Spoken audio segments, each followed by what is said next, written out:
This Torah class is brought to you by TorahAnytime.com. Okay, so we're here at the kever of Reb Dovid Leibowitz. It says Reb Chaim Dovid Leibowitz. Reb Dovid Leibowitz was born in 1889. He was nifter in 1941, December 5th, on a Friday. And we're going to come back to his levaya was December 7th, 1941. That day should mean something. Reb Dovid was known as Reb Dovid Warshavar, and you should know a lot of the Torah in America today is because of Reb Dovid Leibowitz. Rav Pam, who spoke at his yahrzeit, said that the same way in the times of the Rishonim, the Ribbon Shalom, through the famous episode of the Dalet Shvuyim, the 4 captives, Hashem took 4 Rishonim, and on a boat it was hijacked and they were kidnapped and they were spread out throughout Europe, and that's how the Torah spread.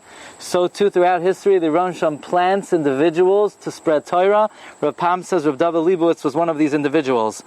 He was known as Rav Dovid Warshavar. As a teenager he learned in Radin. He learned privately with his great uncle, the Chafetz Chaim. In fact, he learned together with the Chafetz Chaim Chelek Vav of the Mishnah Berurah Hilchos Sukkah. He participated in Chelek Vav Hilchos Sukkah of the Mishnah Berurah. 1908, 19 years old, he comes to Slobodka. He is one of the closest Talmidim of the Alter of Slobodka. Slobodka is really what shaped his approach, his hashkafa, and what he gave over to his Talmidim, some of his well-known Talmidim, Rav Pam, Rav Gedal Yashar. So in 1915, after he had been in Slobodka for about 7 years, he took over as a Rav for his Shver in South Sinikai. But then he did something very innovative. In 1921, he went back to Koilel at 32 years old.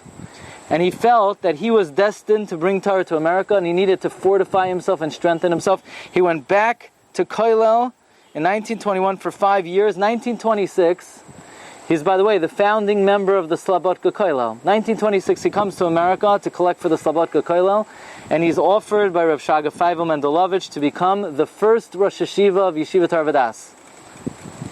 Without getting into details, it didn't work out. 1933, he started Yeshiva Chafetz Chaim. The yeshiva was always in dire straits. He suffered terribly, and Nebuch, 1941, December 5th, he suffered a terrible heart attack. And he was niftar on a Friday.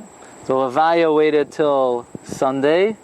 On the way back from the Beis Olam, they heard the news that America was attacked, Pearl Harbor Day. And they saw that there was a connection, that this Gadol who suffered terribly, and we see he only lived 52 years. Like Rabbi Yaakov Yosef, many of these Gadolim did not live long lives. He suffered terribly, and there was a connection between now America is vulnerable. I want to just share with you 2 small points.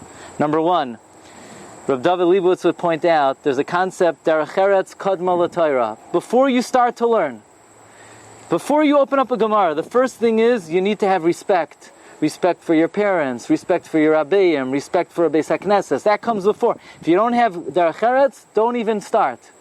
Says Reb Dovid, even in the learning, look at Masechta Kedushin, look at Masechta Nedarim. Masechta Nedarim begins, why is it called Nedarim and Akinoi Nedarim? It begins with a discussion, how do you phrase a word? Why does a Masechta start that way? Before you start to learn, you have to learn how to speak clearly, Derech Eretz. In Yevamis, it talks about the 15 arayos, and the first thing the Gemara wants to know, not why is it asur, not when is it asur, but what's the reason for this order? What's the reason for the seder? Who cares what the reason for the seder is? The answer is, before you start to learn, you have to clean up your room. You have to clean up your desk. You have to say things in an organized fashion. And I'll just end off with one paragraph that Rav Pam said over in our yeshiva on the yahrzeit of Rav Dovid Leibowitz's Rabbi. Rav Pam said, if you want to know what Rav Dovid Leibowitz was, to be a lamdin was an ideal he constantly glorified. Rav Dovid held that one of the greatest achievements is to be a lamdin. To acquire Torah hashkafa was the greatest of achievements. To be a connoisseur of Gemara was a source of justifiable pride. But to be a marbitz Torah was the crowning achievement of a Talmid Chacham. That was what Rav Dovid brought to America. The ideal of not just learning indefinitely, which is done in many Makaimais, the ideal that you learn, but ultimately to share the Torah with Klal Yisrael. And through his son, his only son, Rav Henoch Leibowitz, there are yeshivas throughout America directly through his influence. Zechusa Yagin Olenu Amen. You've just experienced another Torah class brought to you by TorahAnytime.com.